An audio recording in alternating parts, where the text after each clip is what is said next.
So we'll kind of catch back into the Proverbs spirit here and look at wisdom and Solomon and all of that here in just a few minutes. We're also going to start going back to some singing a song or two on Wednesday night, but we won't start that tonight. I'm giving you warning to be ready to do that because, we don't want to shock you too much.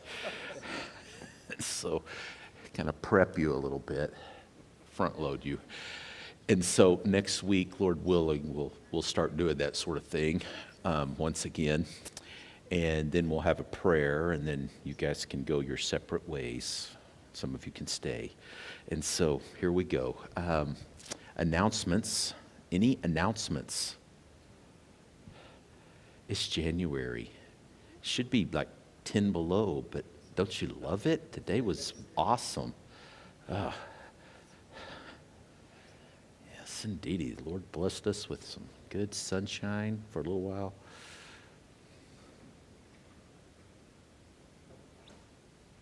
How's baptized life treating you?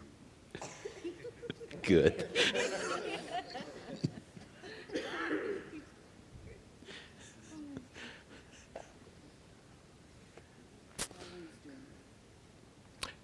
Helen and Lyle's doing well. I think he was here Sunday, matter of fact. And then who else? Okay. Well, last few days of school being out, at least for St. Vrain.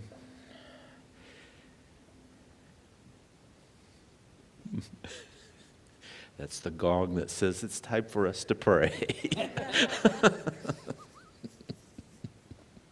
And so let's do it.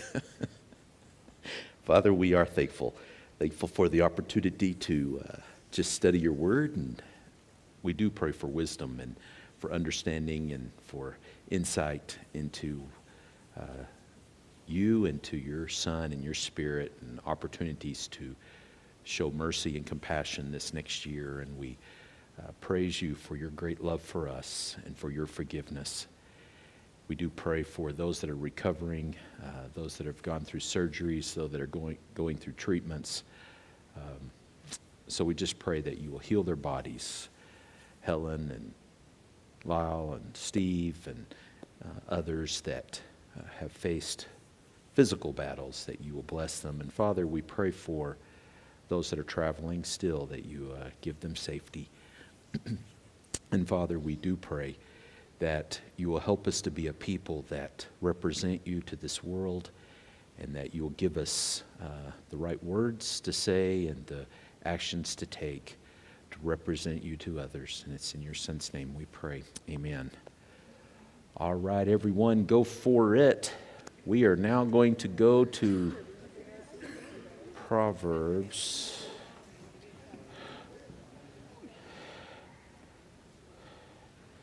Huh.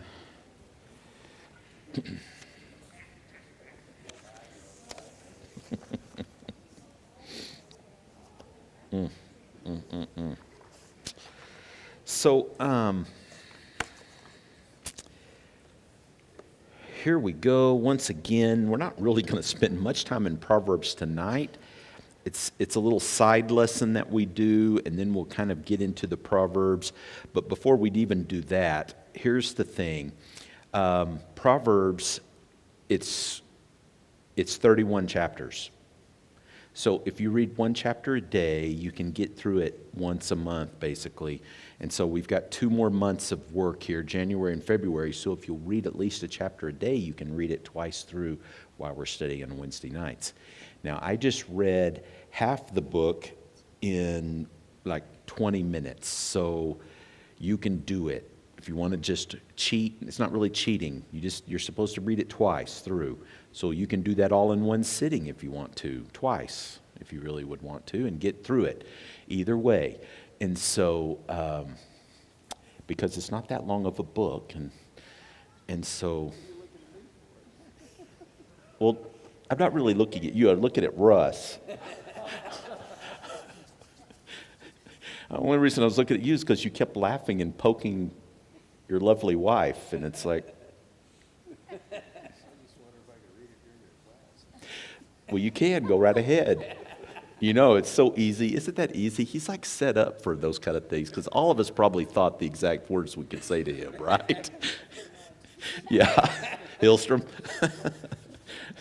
If you can read, right? For those that can actually read, they can read during the class. Yes, it's like,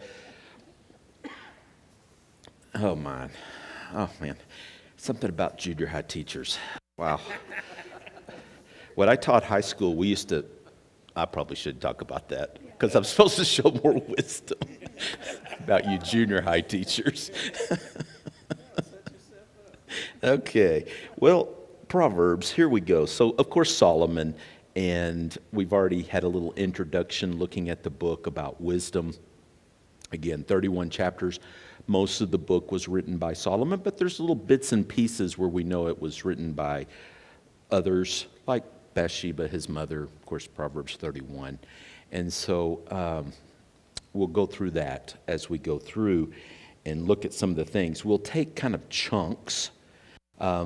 And so we're going to camp out here for this week and next week, both on kind of the introduction into the book with Solomon, and then we'll hit right into wisdom, kind of hit that again throughout the entire book, and then we'll go from there into the next topic. So we'll hit more of the topics, of course, and less of the thing. And so, not verse by verse, of course.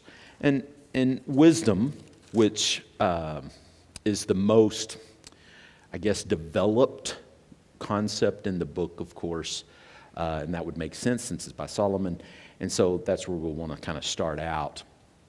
Wisdom, of course, is more than just this concept. Define wisdom for me? Okay, God's truth in action. So it's a very practical type aspect to it. You've got to put it into action or it's not wisdom. So wisdom very much has this action component to it, very practical kind of component to, so it's almost like knowledge and then making it work and putting it into action kind of thing. The book, of course, what will it do with this wisdom? Like, where does wisdom end up? It's not just like the definition of a word. How does Solomon even really end up talking about wisdom? It's like wisdom becomes a she. Yes, she is this and she is that. She was there, or wisdom was there before creation. And then there's that. What was wisdom doing before creation? Well, wisdom was there when the rivers under the underground were formed, when the land was formed. There's all these different ways that wisdom was there. And what did wisdom do as creation unfolded? Rejoiced. So it's almost like wisdom takes on its own characteristic kind of thing, right? And so we'll get into that and what Solomon's doing. Next week, here's what we want to do this week. We're actually going to, let's hit a couple of verses one more time. Remember chapter 1, verse 7, and if you weren't with us on that first lesson, here's the words of Solomon, and he starts with the wise man will listen and will grow in their understanding. The foolish man, of course, won't listen. And verse 7, the fear of the Lord is the beginning of knowledge. Fools despise wisdom and instruction. So the fear of the Lord is the beginning point for this thing called wisdom. And so Solomon's going to build on that throughout the book. Like, what is the fear of the Lord? The fear of the Lord is the beginning of wisdom. Well, what's the fear of the Lord? To hate evil. So wisdom starts with this concept of hating evil. Anyway, we'll get into that. Let's talk a little bit about Solomon, though, tonight, because we need to see how that unfolds in the connection to Jesus. And so I don't do that often enough, but it's good to try to bring Jesus back into this Old Testament concept of this thing called wisdom. And so we're going to leave Proverbs and let's go to how this unfolds with Solomon. So that's 1 Kings chapter 3. David dies. He charges Solomon, his son. And then we get to chapter 3. And so the commentary starts in chapter 3, verse 3,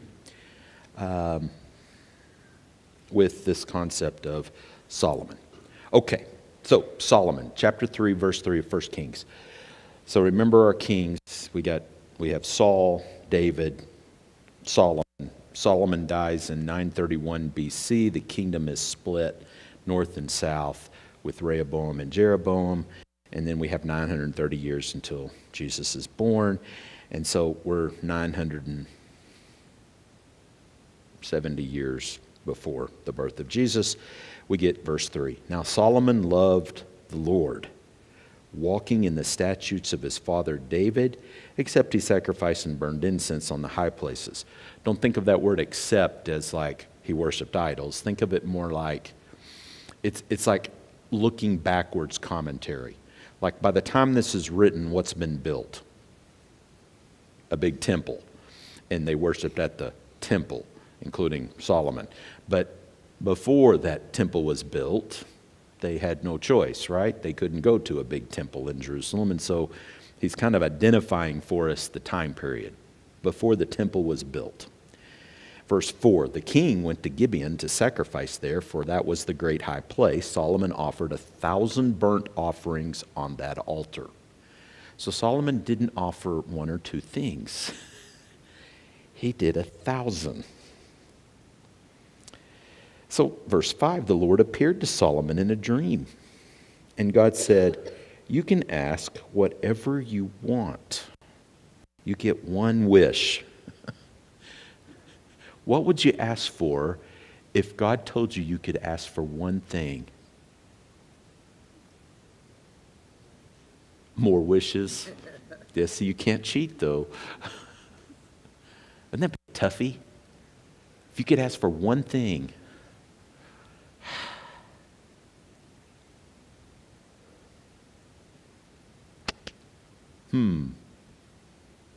Anybody want to reveal what they'd wish for?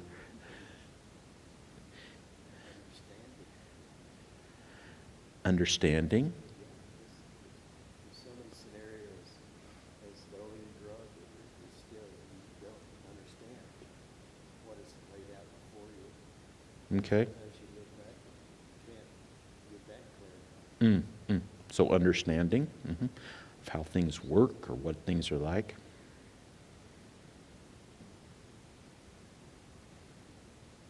One wish. I don't know, would it be cheating? How could you do it? I think it'd be cheating if you said that everyone would have eternal life. How about just, I want everyone I've ever known and all of my family to have eternal life? That's probably still cheating. We'd probably have to narrow it down. But anyway, so what does Solomon ask for? Well, let's read it. Because it's a peculiar way it's done. Ask what you shall wish me to give you. Then Solomon said, you have shown great loving kindness to your servant David, my father, according as he walked before you in truth and righteousness and uprightness of heart towards you. And you have reserved for him this great loving kindness. And you have given him a son to sit on his throne as it is this day. And now, O Lord my God, notice the little play there? Verse 7, the little words that are different from our lesson on Sunday morning. Most of you aren't in that class on Sunday morning. We're actually looking at 1 Samuel. And in 1 Samuel, we have King Saul's words. And King Saul says to Samuel, you pray to your God to do this. And here, notice Solomon's words. And now, O Lord my God. It's a little different take, isn't it? It's a different king than Saul. You have made your servant king in place of my father David. Yet I'm but just a little child. I do not know how to go out or come in. And your servant is in the midst of your people, which you have chosen, a great people who cannot be numbered or counted for multitude. So give me, your servant, an understanding heart to judge the people, to discern between good and evil. For who is able to judge this great people of yours? Verse 10, the Lord gives a commentary. It was pleasing in the sight of the Lord that Solomon had asked this thing. And so God said, because you asked this thing and you didn't ask these other things, like have a long life, a bunch of wealth, or freedom from your enemies, but instead have asked for yourself wisdom to understand justice, behold, I've done according to your words. I will give you, I have already given you, a wise and discerning heart. Matter of fact, there will never be anyone before you or after you that'll have as much as discernment as you. So a pretty big wish fulfilled there. And also because you've asked for that and not for any of these other things, I'll go ahead and give you all those other things also, just kind of on the side, because after all, if you have wisdom, those kind of come with the package, which we'll look at in the book of Proverbs. Verse 14, if you walk in my ways, keep my statutes and commandments as your father David walked, then I will prolong your days. Then he awoke, and behold, it was a dream. And he went to Jerusalem and stood before the ark, and he made burnt offerings and peace offerings and a feast for all his servants. And then the text has to give us proof that he has been given this gift. So before we go to the proof, I want to tear apart his prayer. So what makes his prayer or his words to God when God tells him, okay, make a wish, and he doesn't just do it in one sentence. He goes on a whole explanation. What makes that prayer powerful?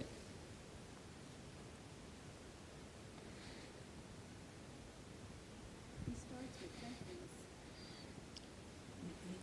Solomon starts with thankfulness. Okay, How he has for what? What is he thankful for? to his father. What exactly is he thankful for with his father? Loyalty. Demonstrate great loyalty. Okay, loyalty. What's the word that give me that other word though. What's some other words that he uses? He uses a particular word over and over.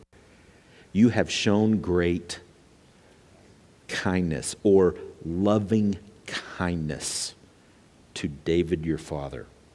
That you have reserved for him this great loving kindness.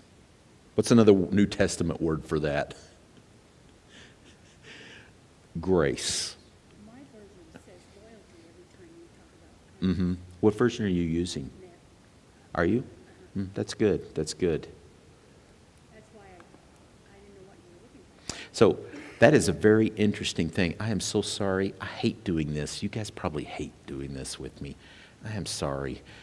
But I know it's like chasing rabbits, but I can't help it. That word loyalty is very important. That's a really good indication. So why does that version use loyalty? It's Hosea chapter 6, verse 6. I desire blank more than sacrifice. What's the blank? I desire, depends on your version. If you're in the net, it'll say, I desire loyalty over sacrifice. If you're in the New American, I desire compassion over sacrifice. And then, of course, we're going to see the quote, and this is a good place for us to go tonight, so let's do that in a second. We'll go to Matthew 12. Jesus is going to quote it, and he's going to use the word, depending upon your version, loyalty or compassion, or if you're in some, I'm sure some King James or something uses loving kindness, or obedience.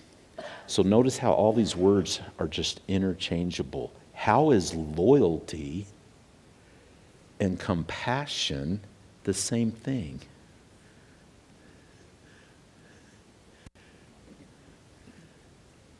So my version says, New American uses the word, the kind of the Old Testament grace word, loving kindness, which is grace. So how does grace, compassion, loyalty, these are all, and this is all tied into wisdom, but how are that interchangeable? Loyalty, grace. One thing we see through, I think it's like 3 or 4 generations of the kings that were treated in a special way because of David. And God is exceptionally loyal to that line because of how much David loved God.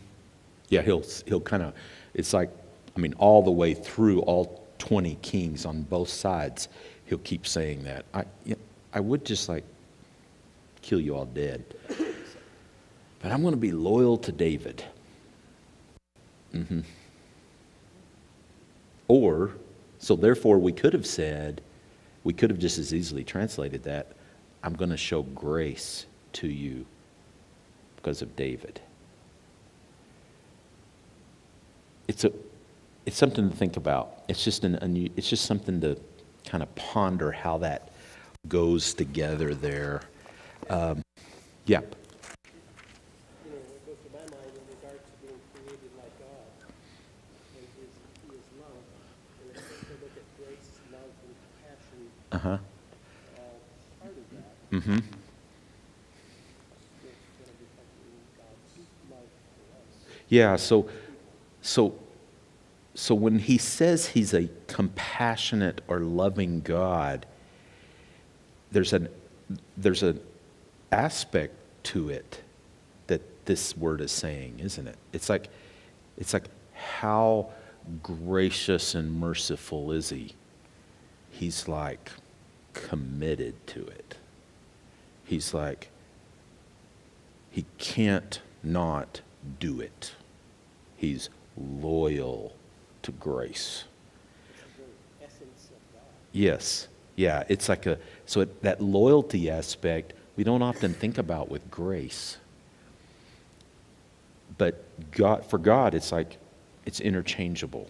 So like I had mentioned Hosea 6, and I just went over there, in my version, this New American, it uses, for I delight in loyalty rather than sacrifice, and in the knowledge of God rather than burnt offerings. So there's that, yeah, it's just an interesting concept. And so thanks. I think that's very helpful in helping us understand what Solomon understands about God.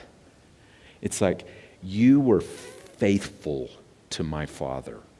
Like, you showed him kindness regardless of what he did, what others did, how it all worked out. You were just there for him. And so what do we learn about that with this prayer? It's like, what is he saying to us? It's like, how often can we root our prayer request within the framework of the gospel? Because really that's what this is. It's the good news.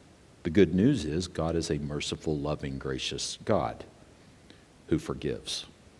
And so how do you root your prayer request in that? Or how do you connect your prayer request to kingdom talk?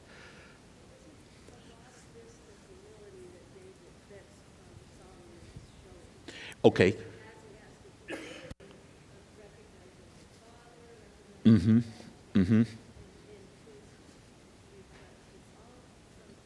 Yes, that's that verse 7 language. So I think that's the second aspect of it.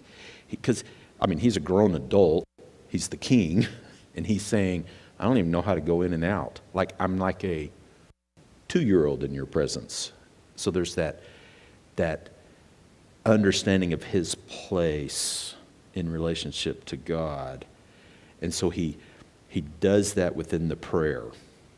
And if we do the case studies of all the prayers, of course, throughout the Old and New Testament, what will we see? We will see that pretty much that's number one. Like, that is the one characteristic that will get you. Pardon the way I'm saying this, but God acts on that prayer more than any other prayer, right? What's another example of that? Hezekiah, right? Remember Hezekiah? He's like, okay, yep, Sennacherib, the Assyrians, they're surrounding us. They got an army that's 180,000 times our size because we don't have an army, and they're pretty big. And what does he do when he lays the letter out on the altar? Remember what he said? Here it is. And what does he say about himself? There's nothing I can do. And so there's that. God always, like, that demonstrated kind of humility is like really, it's an important part of the prayer, isn't it? Now, we know the phases of faith. We talk about our response and how we grow in our faith goes through that, right? That's the magic moment. And so hopefully all of us in here on a Wednesday night class, probably most of us have experienced that, right? And you've felt it. That's when God answers prayer. It's like if we can figure that out sooner than later, it's really helpful. In other words, if that's the mechanism for our faith growing and we have to go through that mechanism in order for it to happen, it sure would be nice if I go ahead and skip to that. And so I think that's part of what prayer teaches us. Let's just skip on over to it. Solomon obviously has skipped right on over to it. And so if we can skip over to, instead of doing all but we can't help it, right? I think we can't help it sometimes. Lord, I need you to do this. Lord, I need you to heal their body. And that's an okay prayer, but really it's not yet to Solomon's level. Because what I'm asking God to do, I'm asking him to do something that I want. I want this particular outcome. Lord, do this. And like, again, there's all kinds of levels of prayer. There's nothing wrong with us praying for that in our lives or other people's lives. But there is this other place, right? There's this place where instead we say, I have no idea, and I don't know the answer, and I can't solve it. Then God's like, okay, you have arrived at the place. And then he does it. And so Solomon gets that. So we've got, he roots his request in this concept of the gospel, in grace, kingdom talk, however you want to say it, in God's loving kindness. There's that expectation of, okay, God's a God of grace and you're loyal, so I know you're going to do something. Secondly, the humility. And then what does he seek? He sought wisdom to help who? Who does he seek wisdom for? For the people, right? For others and not himself. And so it's back to this other group. And so he gets it. It's like this thing called wisdom. Proverbs 8:11. Wisdom is better than any precious jewels. It's like Solomon sees that, and so he seeks after wisdom. So let's go right into 1 Kings because we're going to run out of time already. So he prays this prayer, these three things, right? Okay, Lord, you're a loving, loyal, gracious, merciful God, whatever word you want to use, full of compassion. And I don't even know how to do this. I don't know how to go in and out. I don't know how to. You have this huge group of people, and I am not in control, and I don't know enough. So, Lord, bless me wisdom so I can actually work with your people. And so Lord goes, oh, you got the right, you got the right gig. So here we go. I'm going to make you the wisest person who's ever lived. Boom. Then, verse 16, we get the great story, right? Isn't it a great story? So we have two harlots living in the same house. Both of them have given birth to children. And unfortunately, one of them, they both have little babies. One baby dies in the night, and one baby lives. And so what are you going to do? And so, verse 19, this woman's son died in the night because she lay on it. So she arose in the middle of the night, took my son. So whose word is there? Who knows, right? It's just one woman's word against the other woman's word. Verse 21, so when I arose in the morning to nurse my child, behold, he was dead. But when I looked at him carefully, he was not my own son, whom I had born. The other woman said, no, for the living one is my son, and the dead one is your son. But the first woman said, no, for the dead one is your son, and the living one is my son. So thus they spoke before the king. And then, so what does Solomon do? He doesn't talk to them. What does he do instead? Verse 24. So the king immediately said, get me a sword. So they brought a sword before the king. That'd be quite the picture, right? He's like in a throne or whatever there, and they're like, okay, well, here. And he's got this big sword. And then that would be scary. And so the king said, divide the living child in two and give half to the one and half to the other. In verse 26, again, it's, we get the wisdom part, of course, but notice, where is the wisdom residing in Solomon's thing, his demonstration here? Where does his wisdom reside in that?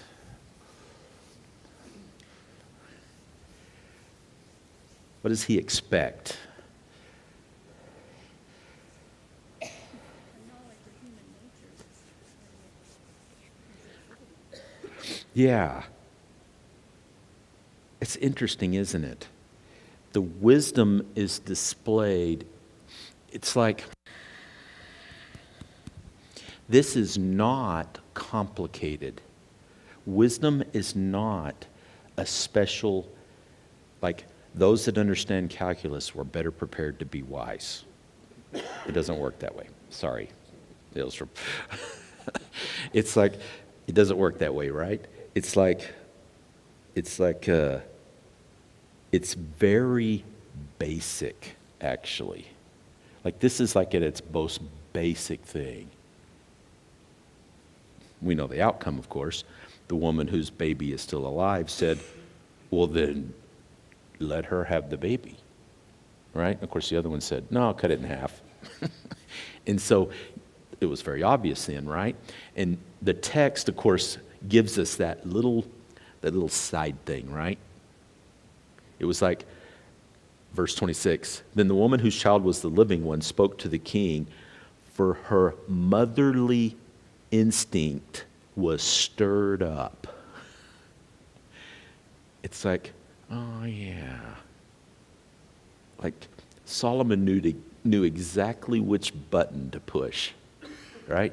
He was like, bring me a sword. And he went, bink. And then she was like, oh, no. Go ahead. And then, right? And he's like, she's the mother. And so that little poke right there. It's interesting, that little side commentary in verse 26. It's almost like an aside. She was deeply motherly moved kind of thing. And so that understanding of that, right? And of course, when all of Israel heard it, they were like, oh, we have a wise king and someone who can administer justice. And so he used that.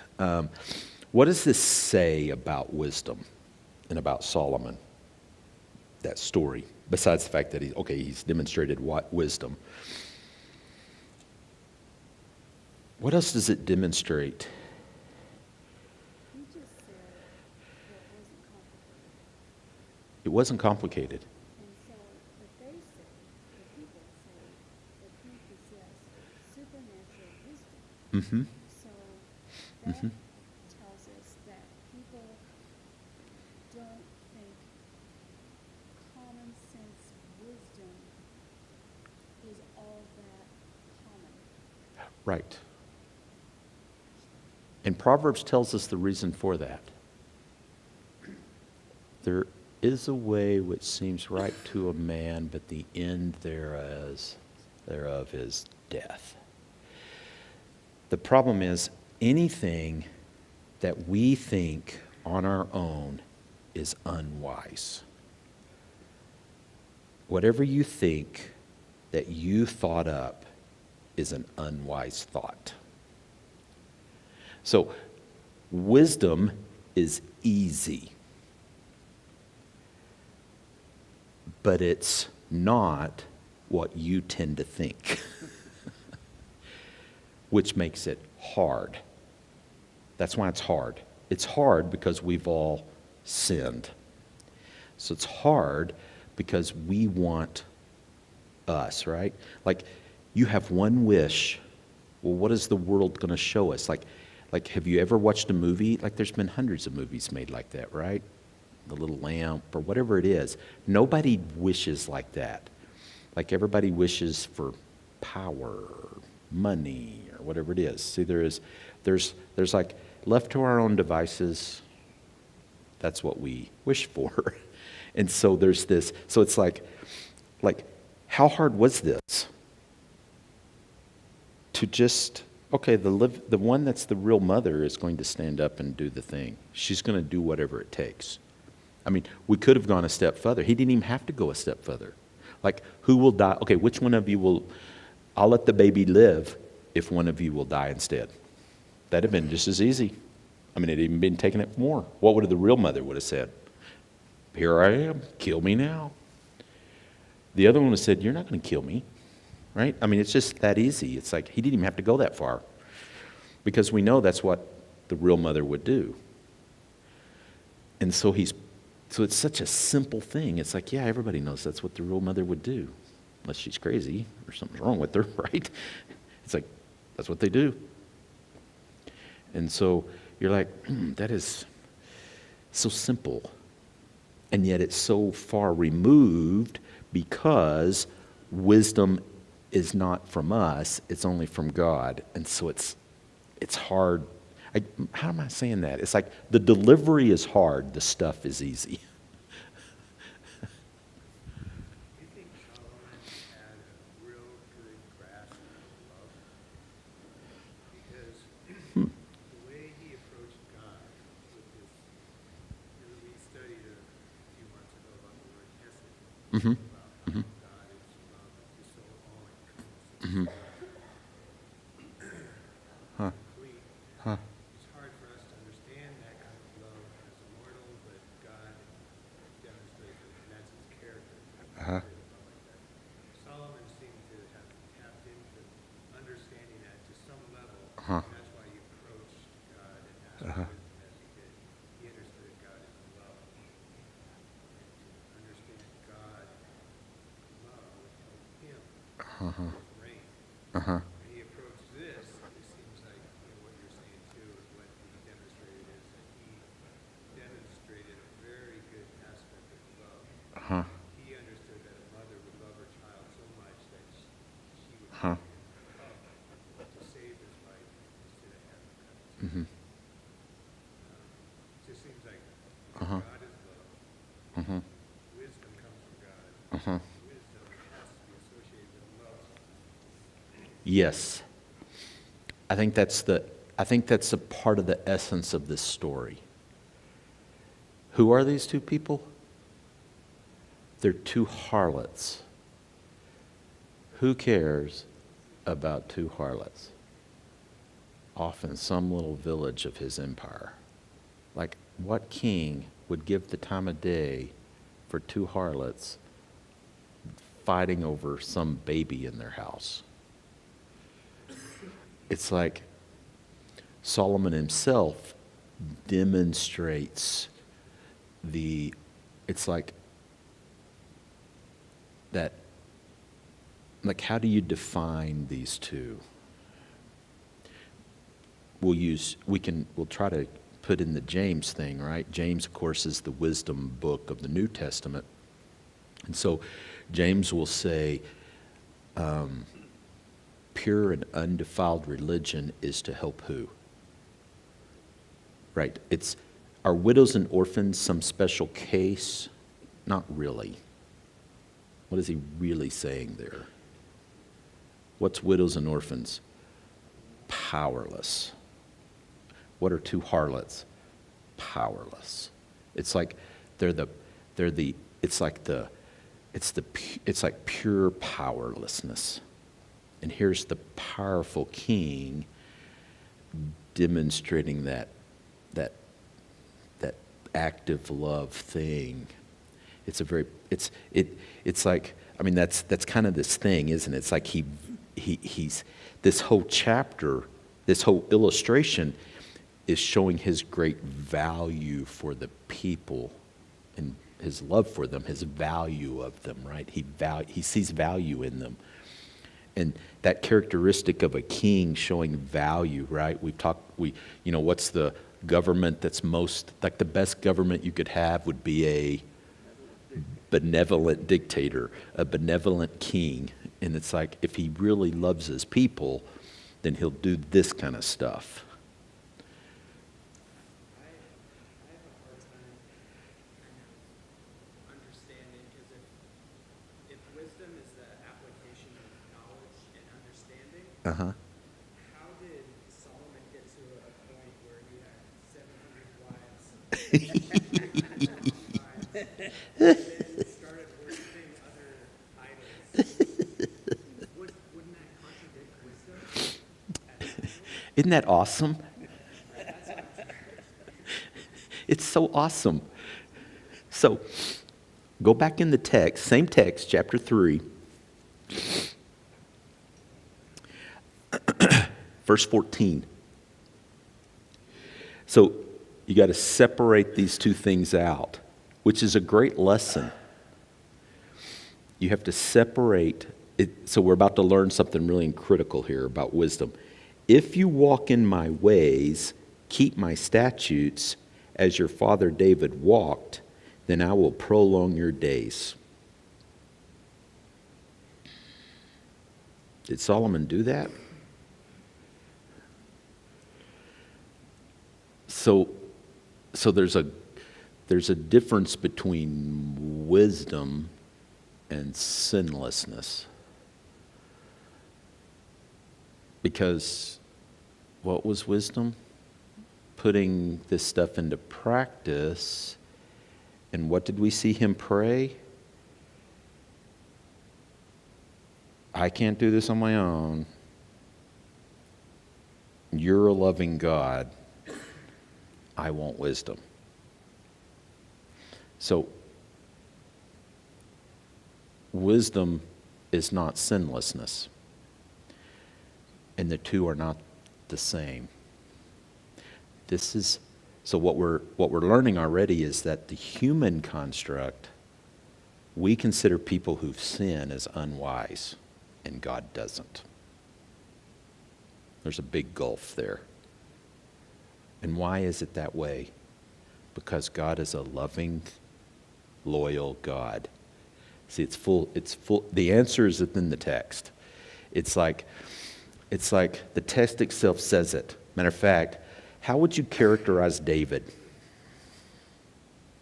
Pretty good guy, most of the time. Except for those rare times when he kills this guy's mother's husband. Right? I mean, Solomon woke up one day and they said, well, Bathsheba's your mother, and you could have had another father, but your real father killed him. And he went, wow, David is loved by God. And we heard that in his prayer just then, right? That God really loved David. And so wisdom, that's the thing about wisdom. Wisdom is not sinlessness. It's something else. There's another mechanism going on. And it's rooted in the loyalty of God. So we'll hold on to that. Hold on to that. Because that's going to get us over into Proverbs. All right. So powerlessness. Notice what else about what he did. We're out of time, so almost. Chapter 4, we'll just summarize the rest of this, because it's three major things within the text here. He sought after wisdom. Then he demonstrated it. He used wisdom in this story where he helped some powerlessness ones. He gave them, in other words,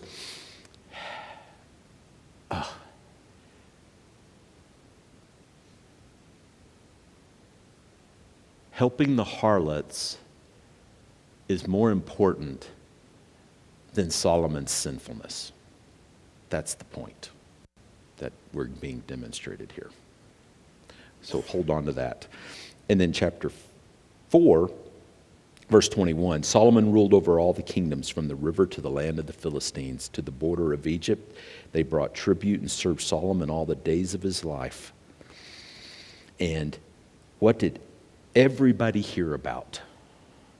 Solomon's wisdom surpassed the wisdom of all the sons of the east and all the wisdom of Egypt. He was wiser than all men, even Ethan.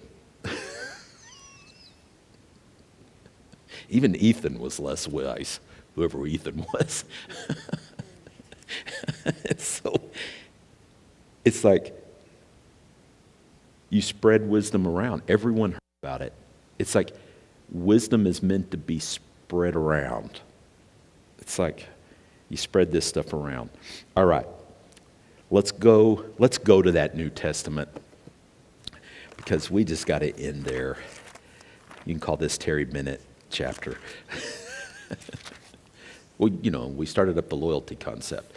So, and we just got to do it because it's just so perfect. Chapter 12, because we want to tie this into Jesus, and so thank you. So chapter 12, that's where he quotes the verse. And so Matthew, sorry. Jesus. Matthew 12, verse 1. Let's just do the whole chapter in 5 minutes. The time Jesus went on the Sabbath through the grain fields, the disciples became hungry and began to pick the heads of grain and eat. But when the Pharisees saw it, they said to him, "What you people doing? You're like working on the Sabbath." And he said to them, "Have you not read what David did? When he became hungry, he and his companions, how he entered the house of God, and they ate the consecrated bread, which was not lawful for them to eat, nor for those with them, but for the priest alone." See, he sinned. And Jesus himself is like, who cares? Or have you not read in the law that on the Sabbath the priests in the temple break the Sabbath and are innocent? But I say to you that something greater than the temple is here. What did Jesus just say?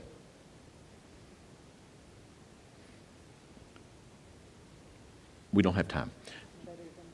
So I'm going to do it all up. We'll summarize it quickly. He said, I'm the best priest you could ever have. I am better than any priesthood there's ever been. That's the temple. That's the priesthood. He's like, my disciples can do whatever I want them to do. I'm the best thing you've got. I'm the priest of all priests. 4, verse 7. But if you had known what this means, I desire compassion, or maybe your version says loyalty, and not a sacrifice, you would have not condemned the innocent. So he just said they broke the law. But what does he call them? Innocent. So there's some funny things going on here, because this is God doing all of this. For the Son of Man is Lord of the Sabbath. So then he's going to illustrate. Departing from there, he went into the synagogue. They're questioning him. How much more man is valuable than sheep? So I'm going to heal and do all this stuff on the Sabbath, and I don't care what you guys think. Matter of fact, this proves that I'm the Messiah. Then Matthew here is where he quotes from the Old Testament about Jesus. And so all of that takes place. And then we get to the little interim, which is 22 through 37. It's a little interim thing. This is a very important text because this is the text that tells us how Jesus performed miracles. How did Jesus perform miracles? We won't take the time to read it. They're like, you're doing miracles by Beelzebub. The devil made you do it. The devil's giving you power. And Jesus is like, I don't have power from the devil. I have power from the Spirit to do this. Just like Moses had power from the... How did Moses perform miracles? By the Spirit. Because remember, what did Jesus empty himself of? The ability to perform miracles. So how's Jesus running around performing miracles all the time? By the power of the Spirit. Just like everybody else who's ever performed miracles all throughout the last 3,000 years before Jesus, by the power of the Spirit. Anyway, so he does that little thing with them. And then he gets back into the conversation again that's important for our study. Verse 38. Then some of the scribes and Pharisees answered him, saying, Teacher, we want to see a sign from you. And he answered and said to them, An evil and adulterous generation craves for a sign, and yet no sign shall be given to it, but the sign of Jonah the prophet. For just as Jonah was 3 days and 3 nights in the belly of the sea monster, so shall the Son of Man be 3 days and 3 nights in the heart of the earth. The men of Nineveh are going to stand up on the last day, and they are going to condemn all of you people. Because what did they do? Repented. And behold, something greater than Jonah is here. So something greater than the temple is here is the priesthood. Something better than Jonah is here is the priest, prophet. So something better than all the Old Testament prophets is right here. Oh, and we could intertwine all that stuff. He's using some code words too. He calls David as well as his own disciples innocent. Now he just used the word repented. These men had repented. And now finally ours. The queen of the south, verse 42, shall rise up with this generation at the judgment and shall condemn it, because she came from the ends of the earth just to hear Solomon's wisdom. And behold, something greater than Solomon is here. That would be your priest, prophet, king. Very good. And so we have Jesus just declaring himself better than any priest, prophet, or king in the entire Old Testament. What do you think that made the Pharisees want to do? I mean, talk about, it's like the trifecta. He's like, I'm the best priest you could ever have. Oh, wait a minute, I'm the best prophet you could ever, well, really, I'm the best king you could ever have. And they're like, kill him. But anyway, our little part there, right? So notice the spin-off of all of this. He quotes the very thing Solomon said, that Hosea said in chapter 6, verse 6, right? Loyalty, compassion is better than sacrifice. That is the heart, the essence, the definition of wisdom. Whatever wisdom is, it's this. Loyalty is better than sacrifice. You can ponder that, and our class is finished. Hot dogs, thank you for being here. Next week, we'll try some more of this.